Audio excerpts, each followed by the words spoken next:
So today we have a treat, and that treat is it's not an interview, it's just two guys talking. So Mr. Bud Gibson, aka Reconnaissance Cast, and me, you know who I am. So thank you, Bud, for coming on today. I wanted to talk to you about, first of all, I don't know anybody else on the internet who's been able to interview as many veterans, mostly SOG guys, as you have. So we can do questions back and forth, but the first one is for you.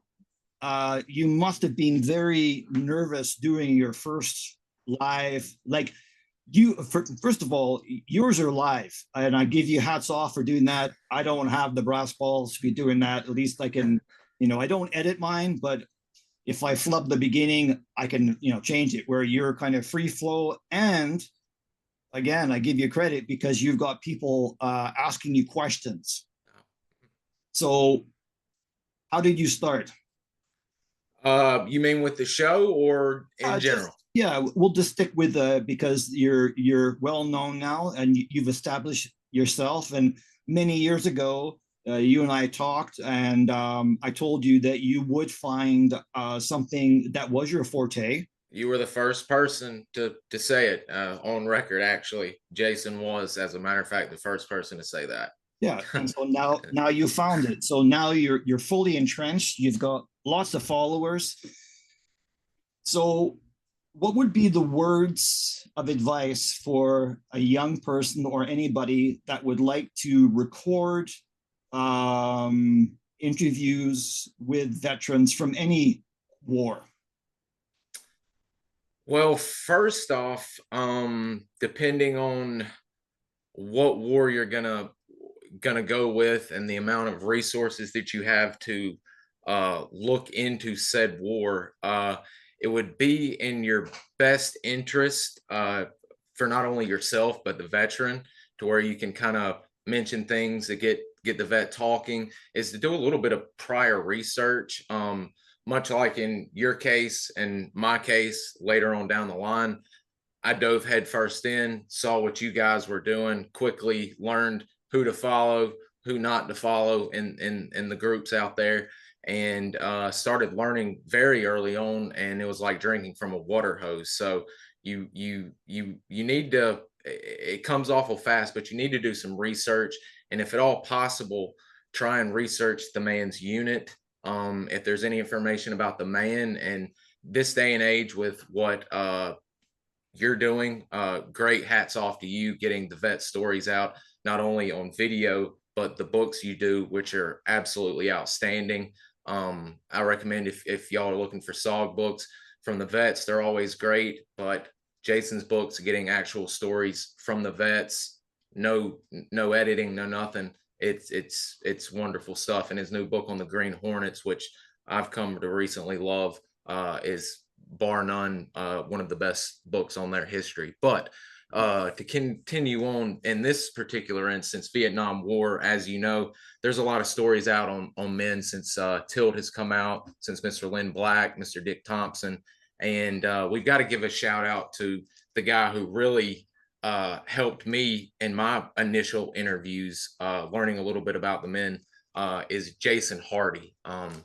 Jason Hardy has a collection of team history books, and they are quite expensive. And I dare not mention how much I've spent on every single one of them back there, but I've got them all, and it's enough to get your family mad at you. But with what he does, he's got photos of the men. He's got as best to he could do that he could do in the time he was doing this, get the teams they were on, their positions, they ran any specialty missions, if they were prior non-SF veterans. So you can really look into stuff, really get to know the guys on a information level that'll really help you jump into these interviews and kind of mention another man's name that maybe they served with, that'll open up and say, hey, he's done his homework a little bit, and he's not a Johnny come lately that's just wanting to, get a story out of an old man and put it up somewhere. So I've always told buddies, and you've seen Jason Holmes on Twitter. He's doing the Twitter thing and doing a great job of it. I advised him, pick overall Vietnam, study it. But if you got somebody you really want to post about and share about, you need to deep dive into them, get information on them, and build from there. And then once you feel comfortable, talk to a veteran. If you can reach out, be polite, say what you're doing, put your intentions up front, let them know what you intend on doing with this information. I got the best information I've ever gotten on how to speak to vets from Jason myself. And I try and pass on what I got from Jason on to other aspiring historians and oral researchers and historians, shall we say. Yeah, and I don't want to speak for you, but your father was a Vietnam vet, so you know how to navigate. You had an early experience with that, and I'm not a veteran, but many of my family were. So, if you are going to go down this road of recording history, be prepared that there may be some moments where you might think, "Oh, this guy is quite gruff," or did I irritate him? Just stand tall, and as long as Bud said, as long as they know what you intend to do with this, and I must make clear, don't ask stupid questions. Don't ever ask the question that every veteran fears to be asked, because that will be, your door will be shut. Don't ever ask, how many guys did you kill? What did it feel like to kill a guy? It will be, that's it. You're going to be done. That's how you get the phone hung up on you, or the emails stop coming. Yeah, don't be like that. Now, I'm not saying that if you tread carefully, that in time with trust, and that takes a long time to build that trust, that they won't tell you a story that they will only tell you what they feel comfortable in telling you. And if you don't push it, you will find out stories that you maybe didn't really want to hear about, but it's history, and it's their history. So, but it is for the greater. I mean, we're losing Vietnam veterans every day, and I think it's a really sad reality. And I can tell that, Bud, from your interviews, that it's inspired other people to go, you know what, F it, I'm going to go and I'm going to talk about that. I feel comfortable. And, we should do a big shout out to Terry as well. I mean, Terry, Terry's had your back from the beginning, right? And, when I see how many views that Terry has had compared to other people that I've interviewed, he's way up there. He's like a Tom Cruise of the, He's a fan favorite across all platforms. And as a matter of fact, after our initial talk, that was around that time that I met Mr. Terry, not met, introduction computer wise, him and Tony Love. Those two were the first two SOG men that I spoke to. And you gave me that great advice, and it really developed. And it really starts off, each veteran, as you said, is different. Some will just come out and, they'll start telling you about SOG right out of the bat. Some will, give you some family history, let you know they're from a military history, which is more common than not with some of these SOG guys. And then you build up trust. And, for a while, as you said, it took a while before Mr. Terry felt comfortable, and same with Mr. Tony, before they got into missions. No, we've never gotten into blood and guts and all of that. It's always mission oriented stuff. Yeah. Yeah. What was, I've always been curious with, and I'm sure it's come up, but where was your first either physical, email, or Facebook? Where was your first interaction with a SOG vet? Okay, so I'll break it down, and that is that on Facebook that I had a military history page. This is before I met you. 22,000 likes on there. So I knew I was doing something right. I had World War I, World War II, Korea, Vietnam, and that's where I stopped, okay? And so with World War II, you can't always show the good guys. You got to go show some of the bad guys, who, unless you show who and why men were putting their lives on the line, I think it's a disservice to them that this is the evil that they were fighting. Well, then I realized the world we live in, not everybody's a history buff, and they see a swastika, and then this instantly flagged. Oh yeah. So during this time, I had met John Stryker Meyer, or interacted with him, and he said, "I want to call you," and I thought, Wow. "Okay." So he called me, and I was on the way to the gym, and I pulled over, and, "Hey, Jason, it's John here." I'm going, "Oh God," but he wanted to know, what is your plan? What are you going to do with this history that you're asking us about? And after that, basically, it was John that gave that in the community that vetted me. Gave you that okay. Yes. And from that, once John had vetted me, then the others had thought, okay, well, if John says he's, not some crazy guy who's playing, Call of Duty in his basement and thinks he knows everything about SOG. And then secondly, it would be Lynn Black. So when the Facebook page was shut down, and I was banned for 3 months and banned for a month because they found a German fighter plane picture that didn't have a swastika on it, I thought, oh God, but this is the world that we live in. So fast forward, I created a private SOG page as a thank you to those men. And so, yeah, that's kind of you started off with the two big dogs. Yeah, yeah. And the cool thing about Lynn is that ferocious warrior. We know all about that, but I do want to say, and it is a quote from Lynn, that he said, "My military service does not define who I am." So I'd like people to know that too. There's many. I probably am closest with John and with Lynn, but because Lynn has an art background and I have an art background, there is that connection with the two of us that I ask him, "Hey, what do you think about this graphic that I did?" "Oh, I love it," or you could try this or try that. He is a mentor as far as art as well, and he is a friend too. But yeah, I enjoy seeing the photography that he does, and it doesn't. I'm not always asking these guys about those kind of things, right? So that's when you really get in with the guys, when it's not every time you message, email, call the guys. It's not always, oh, I was looking at this and wanted to ask your opinion about SOG or this. You build a rapport and you actually build friendship with the guys.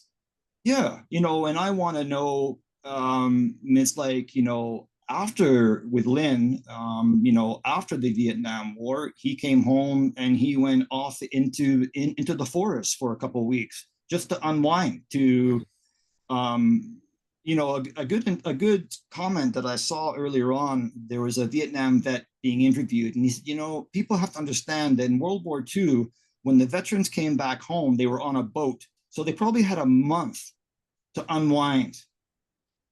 Vietnam veterans, they were home the next or 24 hours. You're going from the battlefield or whatever. So for Lynn, he came back. He wanted some downtime to be on, to get reacquainted with not having to run for his life or fight for his life. And then he got a job at, Boeing. And, so, much like you, I like to know who is the man. I respect the military service, but what did you do after the war? I always ask guys.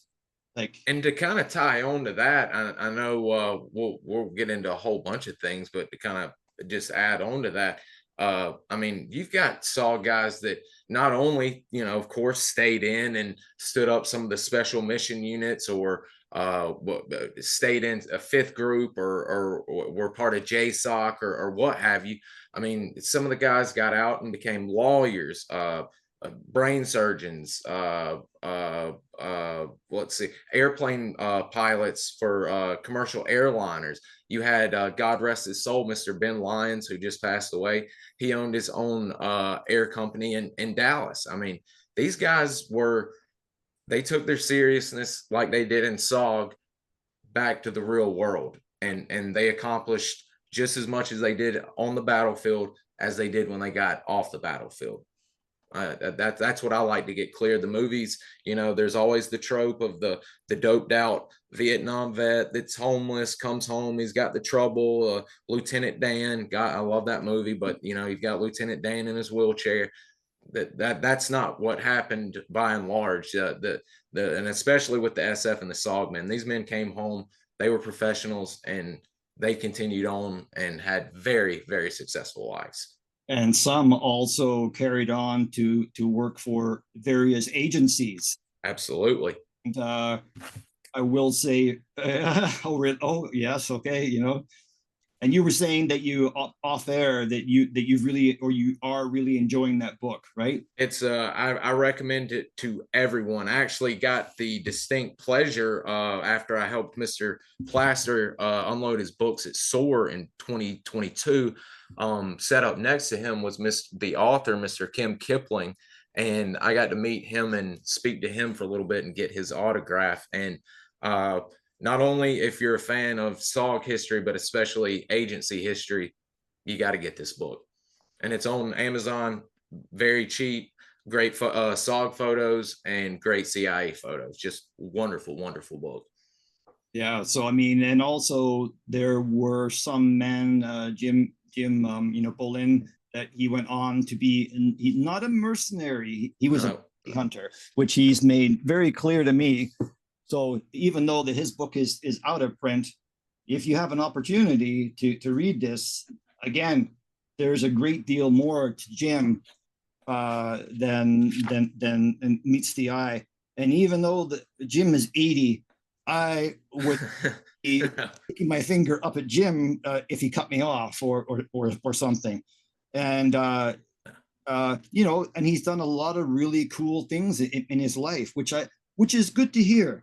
You know, but I think that especially with the SOG guys, which is what you're saying, is these are professional soldiers. These aren't, I'm not taking anything away from anybody who's ever served, but this was the tip of the spear. And, you know, they're going to be very dialed into whatever they choose to do in their lives, right? So, I mean, to add on to the military aspect, to kind of get the ball rolling, I'm not taking over the show. You go where you please here, but after this, but I mean, you know, you've got Billy Wall, you've got Dutch, you've got Willie Murkison, you've got, and just in this book alone, Dutch's teammates on RT Anaconda, you've got Steve Hoffman, Jim Chemo Wheeler. Mr. Steve Hoffman was with Mike Vining, who helped stand up Delta with Mr. Eldon Bargewell, Walt Shoemate. Jim Chemo Wheeler became a world famous ground branch operator. Willie Murkison, ground branch. Billy Waugh, we all know his famous story. Joe Walker. These men didn't just stop in Vietnam. They continued on. Several went to Rhodesia, as you alluded to. Mike Wilson, who I just actually had on and is in the Facebook group now. Great resource on both SOG and Rhodesia. I mean, these guys didn't play when it came to the battlefield or in life. They total professionals. Yeah, I mean, you know, and I mean, I do think that, you know, there's a lot of things like, you know, some of these men, I think when you go from such adrenaline, when you come home and you're at home, it just wasn't for them anymore. Like, I don't want to go down a path about, you know, Shriver, because that could be a long path, but all, or the majority of his friends said he would not have fit in if he would have come home. He would have, and in my opinion, he would have just found another war to fight in, and he probably would have been a merc or something. That is what he excelled in. We're all good at something, and it seemed to be that for him, that was something that he was good at, you know. So I forgot. I believe it was a man you hooked me up with. I won't say his name for fear in case he doesn't want to be publicly known. But he compared Jerry to a throwback warrior. He was not meant to be among civilized people. He was built for warfare. You know, as as a segue to Jerry, which is still interesting, is in the 20th SOS book that I just published. Wonderful photos. It one on Klaus, a little story about Klaus. And the interesting thing about Shriver is, a very eccentric guy, but he had like a little zoo, and I wasn't aware that he had a monkey named Susie. And I think it was Jim Burns that said that there were times that he would see. Can you imagine this? You walk around the corner, you see Jerry drinking a beer, you see the monkey drinking a beer, and you see the dog drinking a beer. What could go wrong, right? I mean, right? Dave Meyer told me a few stories when we were speaking about Jerry, and he said for some reason Jerry just took a liking to him, but he said inevitably, him and Klaus, or what was the one before Klaus? I always yeah, there you go. We don't say the name. But he said inevitably it was like those two were attached to the hip. And then when Susie was around, I need to send you a photo of Bob Bechtold peeling Susie off of his face. But he said inseparable. Just it was the strangest thing. And besides the animals, he was always with his yards, always. Yeah. And I just read that the book about Jerry is the reason it's taken so long is because more and more veterans are giving the author more and more, and it's going to be a 2-book, right? Is that correct? Yeah. That's what I've heard, because he got it up to almost 1,000 with one and was like, I don't think we can do this. And I've heard there's going to be upwards of 100 new photos that we've never seen of Jerry also. Wow. So people keep getting anxious and giving up on it. And I can see why, because I was going to order a copy in 2022 when he got there to pre-order it, but just be patient. It'll be worth it. It'll be well worth it. So here's a question for you. And I'm looking at my books, which are in front of me here. And this comes up a lot. You SOG, someone who's interested in SOG, if there was one book that you would recommend which covers, and I know that you're gritting your teeth, and what would you recommend that's at a good price point? Because you want to, I mean, like, you've invested a lot of money in your books, so you don't want to jump into a new hobby and be dropping a lot of money. What would you advise? Now, if you're going to be a beginner and you're literally just getting your feet wet, and you've got no idea about the CNCs or the FOBs or what have you, I've still got to say, just for overall history, John Plaster's first book is a Secret Commandos, I believe, or yeah, yep. It covers the whole gambit. Everybody gets a good mention. And of course, the beginner books, or they're not beginner books, but everyone knows of Tilt and the rest of Plasters. But absolutely, Mr. Lynn's, the Brockhausens come into effect. But I got to tell you, as I've gotten, it's because I've been partial to, because I've spoken to so many FOB2/CCC men, but y'all bear with me. I won't be out of range too long. I've grown accustomed to this book right here. It's, excuse me, it is the complete history. Well, it gets to when they're the Task Force 2 advisory element, and then it shuts down. But Uncommon Valor, if that's able to be seen all the way, by Stephen Moore, who has actually just completed the Bob Howard biography. And we actually just did an interview with him, if I'm not mistaken. I'm brains farting, but I believe we did on the page. It's literally start to finish, and it does give a little bit like Mr. Plaster's book does on the beginning of SOG, what's going on, but it covers every Medal of Honor and DSC earned it at CCC and FOB2, and it is up to, as far as I can tell, other than Mr. Plaster's personal history, the second book, this is the most in-depth CCC book that, and it's got me through a bunch of interviews, helped me out a lot. That's my go-to book. But as a beginner, that first book you held up by Mr. Plaster, you can't go wrong with that. So here's a question for you. How many interviews have you done now? If we're talking about on the page, just SOG, it is probably pushing, I believe we might have passed 100 with Mr. Joe Messer. Wow. And I believe counting Annie Jacobson as our last author, I believe we've got between 15 and 20 authors, soldiers included, as writing their own books. So somewhere between 115 total, 120. But well, I take that back. Force Recon guys. I would say 125 total, but 100. I think we just crossed 100 SOG interviews. But not to say all are, as you said, not to say at the beginning that all of them are 100 different men. I would say 68, maybe 70 are different men. And then, of course, Mr. Terry Cadback has become a huge favorite across all platforms. So he's actually been on the show now, I believe, 11 times. Wow. He is our, I've got it. As a matter of fact, we've got to get an award for him as our most go-to guest. But he, his last visit, I believe we passed 11 visits with him.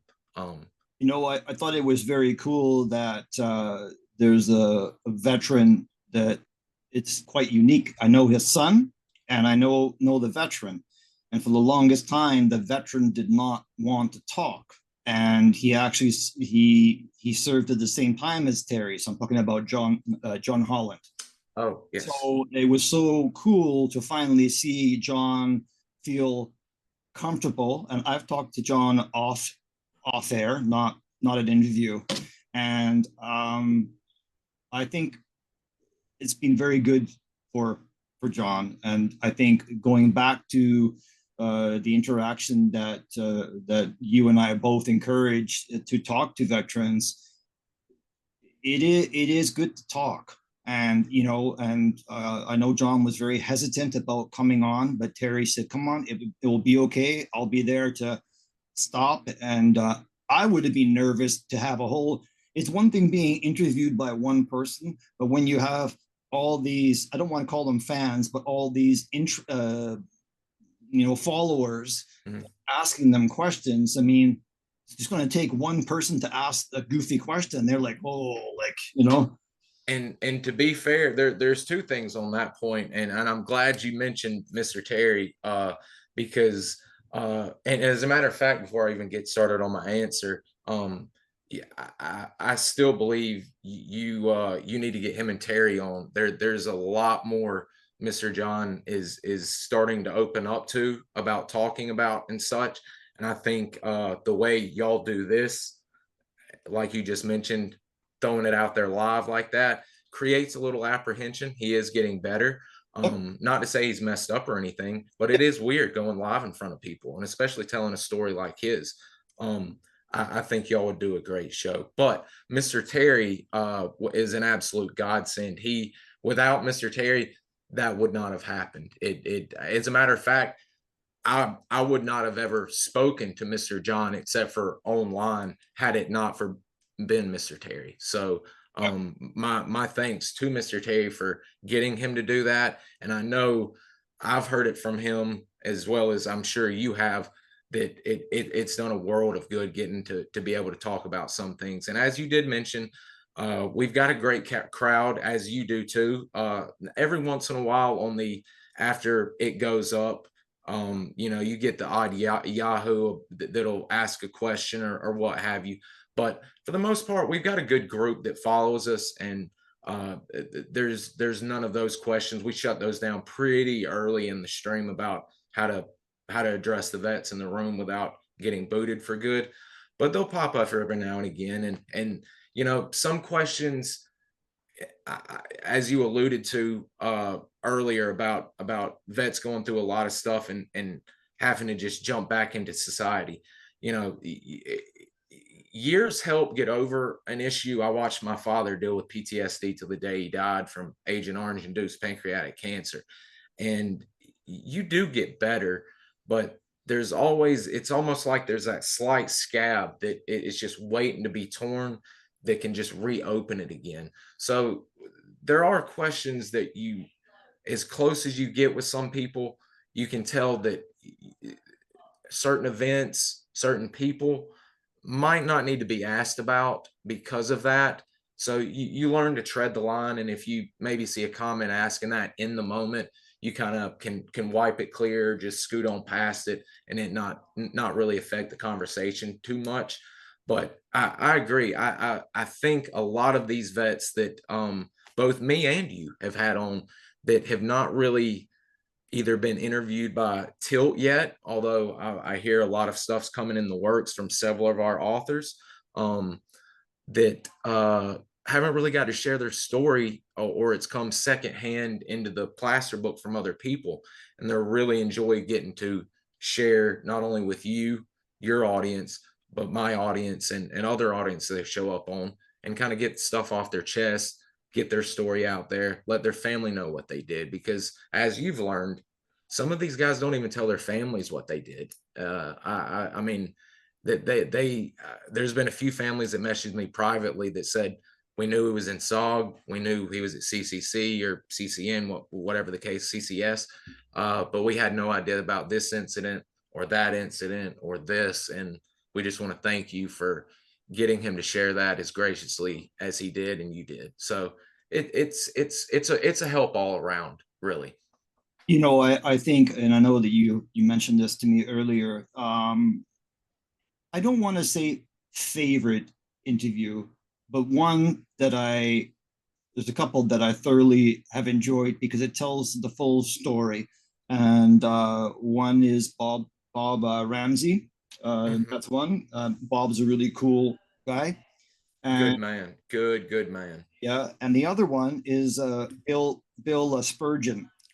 So Bill's had a very extensive military career. And with Bill, if Bill says no, you listen to Bill. So, but if you have a question for Bill, so I did 3 interviews with him. Wonderful interviews. And if y'all have not seen that, Bill Spurgeon has not spoken publicly before. Watch those interviews. Yeah, and you know what? He's a very accurate storyteller, or not storyteller. He's a very accurate person to recall events that happened. And if I asked him a question, he would answer it.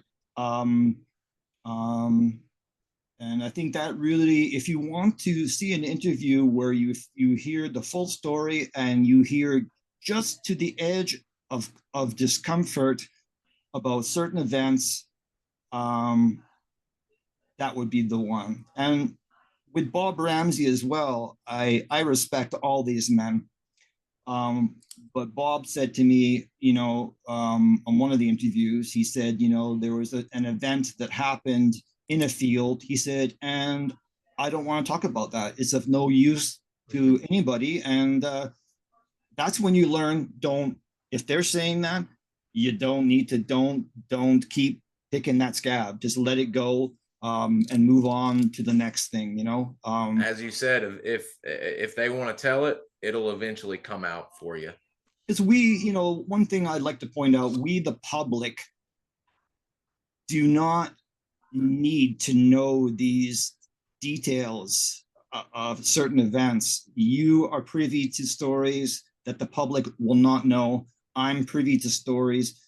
I'm friends with, people who lost their father or lost their brother, and one's a good friend and the other one I just met down in Oregon. When you see and when you meet a family member that has lost their brother, I can tell you that the emotion is right there. And I even feel a bit teary, kind of, or a bit, whatever, because I recently this summer went down to Oregon and met up with a family. It's one thing to read something in a book. it's another to meet the person that lost their brother. And with this one family, there were other events that unfolded, that it wouldn't be the only, tragic event. It's a ripple effect, and for this one family, it's horrible. um I to add on to that exact feeling, you talking about getting misty eyed. I am a bit too. I was literally had to remove myself. I was at the table up front with uh, Michelle Allen, John Allen's daughter, and John Meyer, baby son, was next to us, and John Plaster. I had to get up and leave the table when the MIA families were there, and I've read the stories of uh, who all was there. Mr. Hollingsworth, I think his family was there. Um, there were several from the 70s that were there that were missing in action. Sadly, Miss Shriver had wasn't able to come. Their family wasn't able to come. But Mike Taylor had just passed away, and Jim Chemo Wheeler had just passed away. So that whole event, as you said, you're used to reading these names, seeing these pictures in Jason's book, but when they play that final taps or the taps at the at the event, and you see their families, and you're reading about them, and it's like, oh, these are my heroes that I read about. But when you actually see the family sitting here, and it's like the event just happened, I had to get up and leave the room. I didn't feel worthy to even be in there, quite frankly. yeah, no, I get that, and I'm not going to mention his name, but his father was killed in action, and they told the family that he died in like a helicopter crash, because it was still wasn't cleared. It was still top secret. Yeah, okay, my father got killed, or the son got killed, and this is what they believed for so long. And when this gentleman got a mysterious phone call, he said, if you want to know more, then go to SOAR. And when he went to SOAR, one of the people said, "Oh my God, it's like seeing your dad in front of me." So actually, you know what? I don't think that he'll mind me saying his name, because I did interview him. He was my first interview. So that's Jim Hollingsworth, right? I'm sorry I even mentioned his name. I apologize No, about no, no, that. no, it's fine. No, no, no. Um, uh, and so, but for him, he got to learn who, because he was only like a little baby when his dad was killed, right? He got to know the real events of that. Um, and That's yes, a tough one. That's a very, very tough one right there. yeah. That story's So very, very tough. I think it's also important when people dive down this rabbit hole to read about history of any military conflict. Take a minute to really take your mind to what it would be like to lose your dad, or lose your brother, or lose your son. Just think about that for a moment, and maybe they never came home. You never knew what happened. So I want to get away from people thinking this is a cool factor. These are real people, real events that, like I said, there was a ripple event for the rest of their lives. And Think about only knowing your father and what he did, either by the grace of God, like Jim having someone call him out of the blue, or you get lucky, someone reads a book and sees your last name in it and says, I think you're talking about your dad in this book. wow, And imagine that's the only thing you learn and know about your father. yeah. Keep that in perspective. Yeah, That's and just as an ending to this little topic, there are many of these men who, when they come home, they want to be just dad. They want to be the employee at the mill, or the pilot. They don't want their children to know what they've been through, right? They don't want, that's a chapter of their lives that they're not hiding from it, but it's of no use for their children. They'll get a different, I mean, when you're a warrior, you're going to have done some pretty crappy things, right? And your kids might go, oh my God, my dad did that. So I don't blame, I would probably be the same way as well. You wouldn't tell your kid everything, you know? Anyway, to turn it around a bit, what is the, where would you like to see your channel go? Like, what would you, in an ideal world, what, I mean, you know, with all the, I had no idea that you, I mean, I knew that you had done a lot of interviews, but where would you like to do like a book in the future, you know, about, or what would you, what's your plan? The book idea is always on my mind. Following your lead at some point in time, who knows, it could be a joint effort with the photographs you have and some of the ones I have. I'm sure you've got copies of most of the ones I have, since I'm a little later in the game. But I would like to not step on Jason's feet per se, but you know, we've got so many great Hatchet Force photos coming out. I'd like to see, you know, Mr. Terry, the guys from CCC, CCN, like Mr. Pete McMurray and all of them, God rest his soul, who was some of the Hatchet Force men, Mr. Carl Franquette, who was down at CCS, Jerry, although his book is coming. I'd like to see the, excuse me, guys, I'd like to see some of the Hatchet Force men either get a book of their own, something to that effect. I'd like to see that. But overall, I keep getting friendly advice, shall we say, that I need to start maybe looking into Desert Storm guys, kind of moving my my history up into current generations, which I kind of have been, and as have you, as have Rob Graham, that runs the great. I'm blanking on the game. I don't play the game, but it's absolutely amazing. I watch it at SOAR. They kind of asked some of the veterans who did stay in the military what they did after SOG, continued on with what they were doing. So I'd like to, with the men we still have left who stayed in the military, I'd like to kind of cover some of the SOG men's work after Vietnam.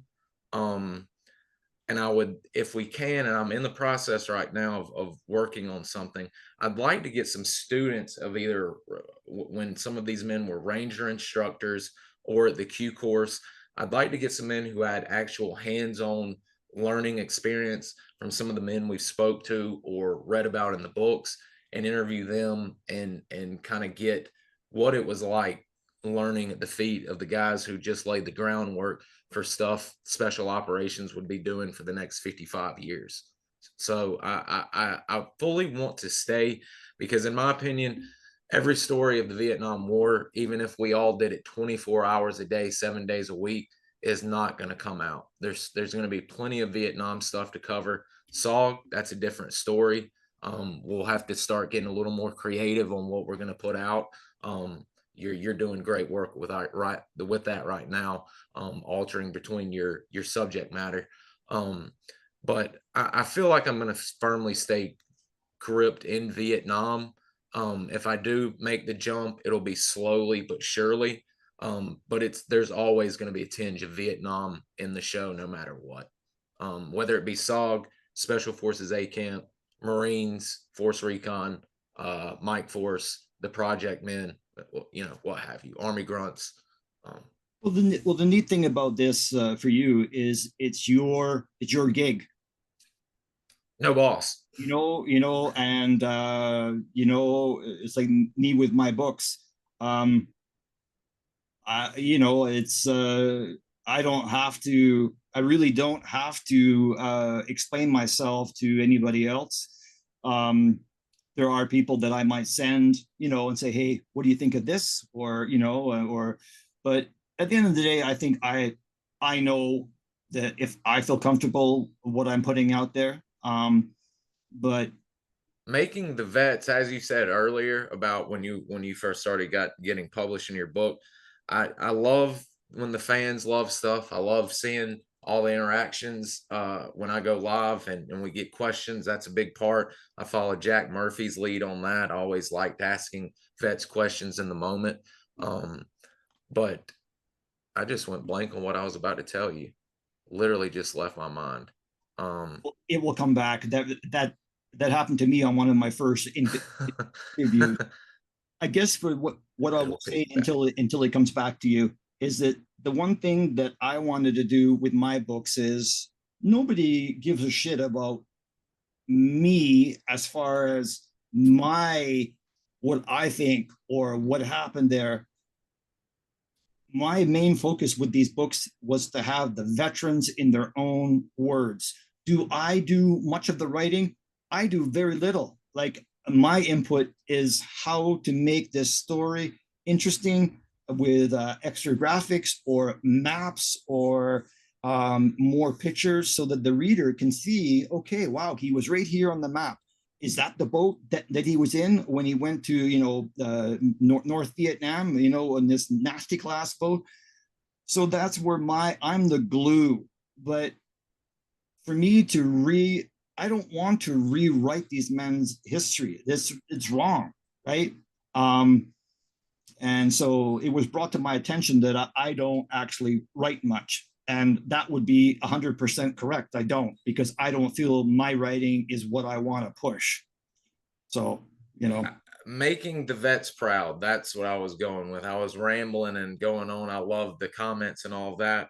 But when we do an interview, and I'm sure with you putting out the books, what's most important are the vets proud of the product that's put out, and does that represent them in the way they want to be represented?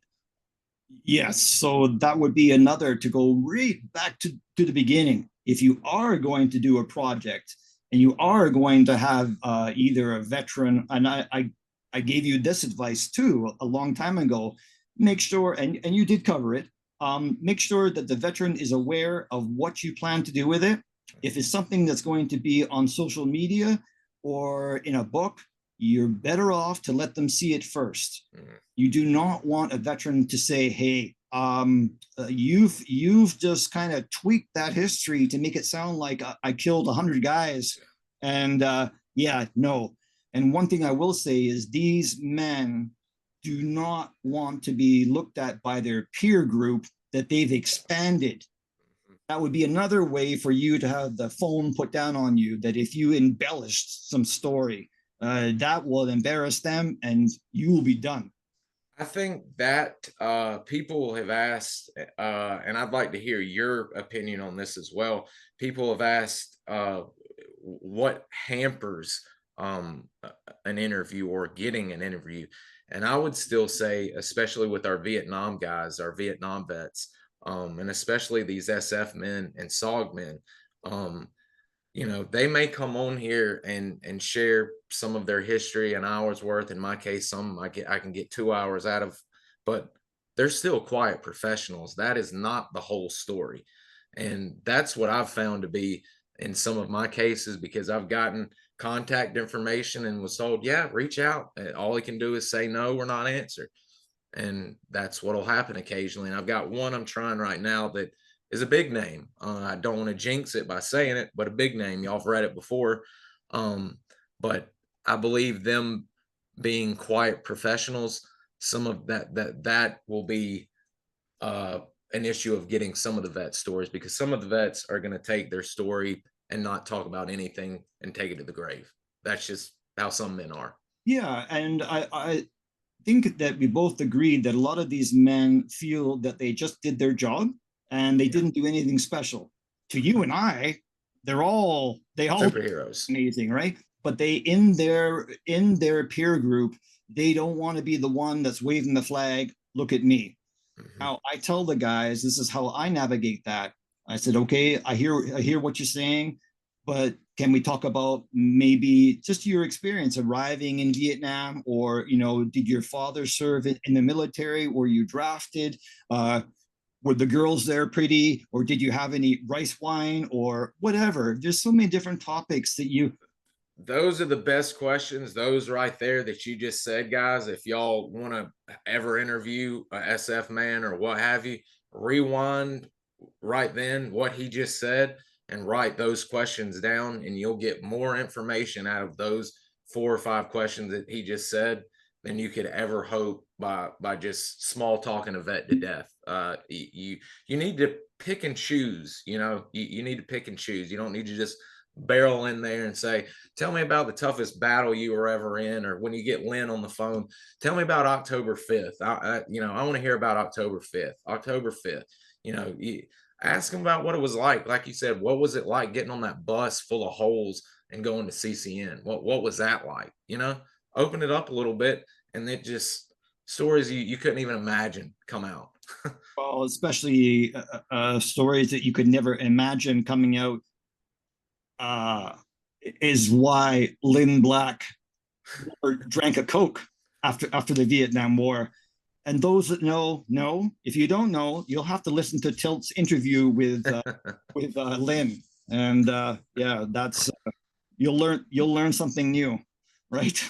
Oh yeah, that's old school right there. And Yeah. as a matter of fact, I think Tour of Duty actually made fun of that in one of their episodes. I had not heard nor seen that until Tilt graced us with that, and I started thinking, wow, that's a funny thing to do with a coat. Yeah. See, say no more. That will be a little suddenly Tilt viewer. Yeah, the count will go up on that one and go, what were they talking about? I had a question about when you mentioned Mr. Bill, and I mentioned offline. I know a few of the Thailand guys, the 46 company Thailand guys, and they're pretty secret squirrel guys, of course, Tony Poe and Harry the Hat over there. What did you find talking to Mr. Bill? What did you find more intriguing? Because right now I could go either way. I love SOG, but some of the stuff I'm learning what the 46 was doing is very, very interesting. How did you like talking about 46 with Mr. Bill? With Bill, I found that was the door was open enough to know that he went there. But Bill was very specific, is that we were there to talk about SOG. Now, for me, one of the most interesting people that I've talked to, his name is Jim, and he's actually a Canadian Special Forces veteran and a SOG vet. And worked with Jerry Shriver. Yeah, yes, and yes, and I don't doubt that in Jim's words that he did some crazier things than Jerry.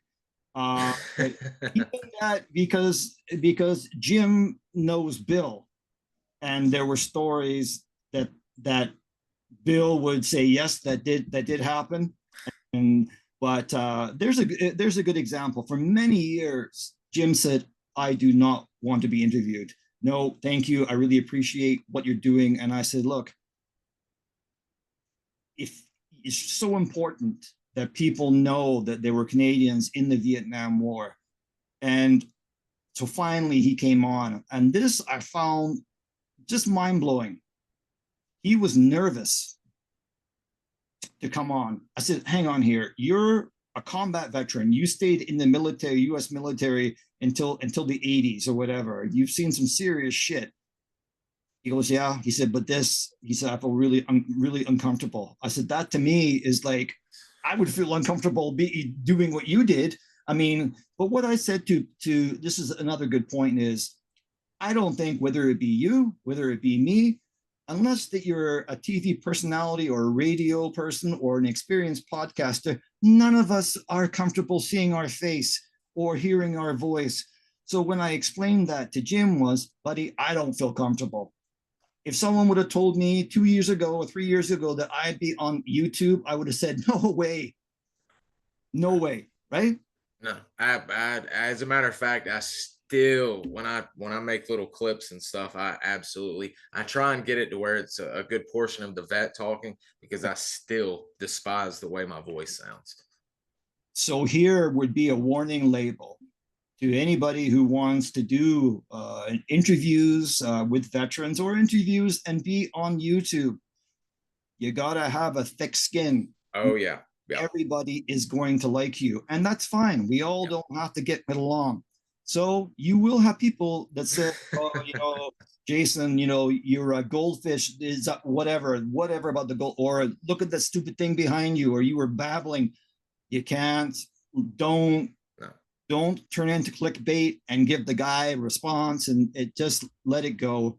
And, as long as you're getting good feedback from most of the community, that's what's important, right, Bud? Right? You're capturing history, and just because you've got some, I'm not going to curse, some turd burglar that is unhappy with his life and doesn't like either my southern accent, your Canadian accent, your beautiful goldfish. Screw him. That's his problem. We're capturing history and speaking to men that we happen to admire a great bit and could listen to all day. And yes, you absolutely need to, like Joe Rogan said back in the day, don't read the comments. I mean, you need to read and interact with your fans, but the bad ones, swipe them away. Just don't read them. It's not even worth it. Yeah. And that's a good lesson in life too. You don't have, as much as your parents tell you, oh, you got to get along with people, you're not going to get along with everybody, and that's okay. As long The as you internet is a cesspool, and even when you're doing good, like collecting information and historical value videos like this and our other interviews, you are always going to have someone to come in there and just want to light it aflame and create anarchy for creating anarchy in its sake. yeah. That's the way it goes. So I think I want to take about another 5 minutes of your time, because we were talking off air for a bit, which is great. Now, just so your viewers know that you've been off for a little bit, you've been doing some stuff, but you're going to be back on soon, and you already have some guests lined up. I'm sure for the future. You just wait. The summer's winding down. The days are going to get shorter soon. So, are there some people that you're excited? You were mentioning an unknown name, but there are other people that are in the shadows. Yes, we've got right now. I've as I said, the channel's got a few Force Recon vets. We're gonna have hopefully the come out party, shall we say, of me being gone, my absence. I'm hoping to have a third force. Well, actually, it was with Fifth Force first, which is a training battalion or a pipeline to third and first when they were in country in Vietnam. I'm hoping tomorrow to have him and his son join me and speak a little bit about his experiences in Vietnam. And I've recently come in contact, with the help of Jason Holmes on Twitter, some Navy Sea Wolves. And we're going to be trying to get them on to talk to us. So we do have, we've got some SOG interviews in the works that is going to take a little time. Some usual guests. Mr. Terry is going to pop up. Mr. Ludiceta is going to join us again. I've got two projects I'm working on right now, and one of them, I'm going to bring up both of them, but one of them I think you might be interested as well. Reading Mr. Dick's Volume 2, Dynamite Volume 2, him speaking about Michael Econis. I've since starting jujitsu 5 months ago, I've really gotten into the Army combatives.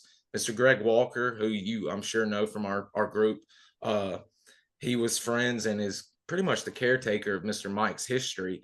I'm thinking of having him on to speak about his experiences in martial arts, but also speak a little bit about Mike setting up the Army combatives and the Navy SEAL combatives before Delta was formed and all of that. And along with having Dick Thompson come in and speak about his experiences with martial arts. And the one I will break the news on that I'm hoping will work out. I hope I don't jinx myself, but we're hoping to get Mr. Tony Love on, much in the Mr. Terry and Mr. John vein. Mr. Terry, I met Mr. Tony Love when he was at CCS, served with Mr. Dale Kerr. We're going to try and have both of them on for Mr. Dale to have his first public interview. Very cool. And Tony's a great guy too. He's out there. He's but he's a cool guy. He's a straight shooter. Brilliant man. He's absolutely brilliant, and he's a character SOG birth. He was weird going in, as he would say, to the military, but SF really made him the character he is today, as he says. Yeah. So What as I don't want to jump in if you're wrapping up. What I mean, you really blew it off the walls with Mr. Bill as your first. I've had with all of his photos, with him being mentioned in so many books. I was so glad for someone to get Mr. Bill to share and finally get him to speak publicly about his experience, because in my opinion he is at SOG wide, and especially CCC, he's in the same vein as Joe Walker as a 1-0. He's one of the best SOG ever fielded. Do you have any up and coming guests that we should be on the lookout or be anticipating? One thing I would say that I am currently working towards is the Texas, Texas University has a huge Vietnam archive. So there's a man named Kelly who I've been in touch with. And so what I'm going to do is it's not signing over the rights, but we're going to start with Bill's 3 interviews. Okay. I'm going to give those interviews and some pictures, which Bill has already signed off on. Excellent. They are going to go to the Texas Institute, and they're going to be locked into their library. And then I will work on other people. Next would be probably Bob Ramsey. And basically, what does that mean? That means that generations well after I'm gone will be able to watch these vast interviews and be able to hear about, with Bill, to hear about Operation Ashtray, the first one, and to hear about real events that happened from a man who is factual, he's clear, he's on point. So for me, that is as much as I can do to ensure they've been great to share their history with me. Bill also allowed me he wrote a story about Operation Ashtray, which is in one of my Pucker Factor books. And then it built on that. I said, do you want to come on? Well, okay. And then he did one. Okay, it wasn't too bad. So that will be there. And I'm going to do that. And it might be an idea for you. So let, in the future, like, especially with Terry, that's a vast amount of, and it doesn't take anything away from you or I. We still are able to have that content on YouTube. It just enables them to be able to utilize, what is that? External hard drive, full of interviews. Oh, wow. All your hard work there, eh? Some are, and some aren't public. I told the vets that I would either ask their permission or wait for them to, as they, God forbid, the day they pass away, to write off that this can be installed in university or archives. I'm trying to get a lot of this to the 5th group historian. To piggyback on what you were saying right there, Texas Tech, all of those archives, this is going to be like, for future generations, of course, this is going to be like us wanting right now for us to go back and listen to the regiments that fought in the Civil War at Gettysburg, the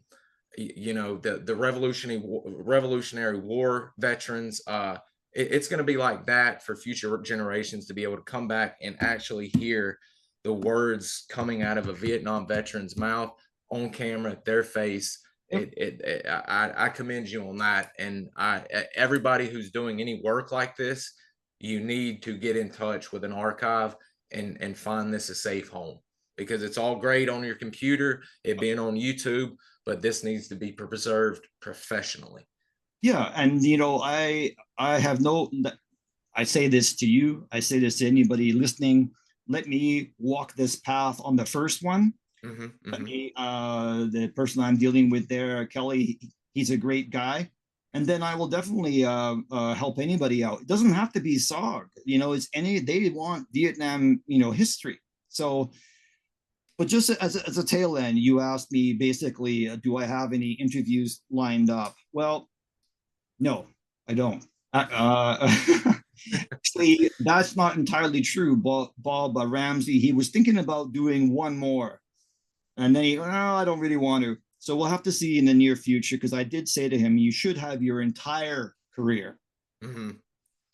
Um, And you stay so busy anyways. I mean, it's a wonder you're putting out the books, you're putting out the quality podcasts you're putting out, and the merchandise you're putting out. I mean, you were one of the busiest, if not the busiest person I know concerning military history. I mean, you're always doing something or into something, getting something ready. it's yeah, I mean, sometimes But without you doing that, we'd not have any new material, and that's beautiful. I go and make things like this in the garage, leather patch. Oh wow. It's I enjoy it, number one, but I would like to say that momentarily I'm having a little glitch with a certain online publisher. So people who want to find my books are not going to be able to find my books on that certain online site. So I'm working that out. And so the 20th SOS US Air Force in Vietnam, that's number one. Number two is already half done. I've got a really interesting story in there about two men who were with the SOS that were, I forget the term, the terminology would be written up for a Silver Star, but they never got it. So one of these gentlemen's wives, she met him, I think, in the early 70s. He was out of the Air Force. She pushed for years and years and years and years, and they were able to contact the other men who were in the Huey, who were there for the events. And so both of these individuals Witnesses were awarded the Silver Star. And so the one family, and I spoke to the veteran, both of them, the husband and wife, on the phone. That's going to be in book 2. That is probably one of the most intricate stories. I'm going to have to be really on point to make it a good story, a good feature. I want to make sure I do these men the best that I can. And here's something interesting. There is you know him. But there is a forest Marine who I spoke to him yesterday. He was in NAD, and he was training, some of the indigenous guys to go and do beach landing and stuff. He had made a book, and the book was only for a select few people. Maybe he made 20 or whatever. It was never published. And so I've asked him, with his assistance, would he be willing to expand on that book?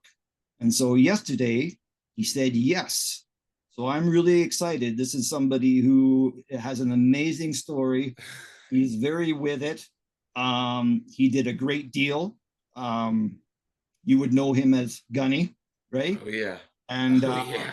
yeah, and he's a really cool guy. And so while we still have him, I want to make sure that it's a proper book. And when that book is available, I would say give me probably 6 months or 4 months. Then I will let you know. I think it's going to be really cool. So yeah. Everyone's always asking, about the Marines and SOG, and also did people go north?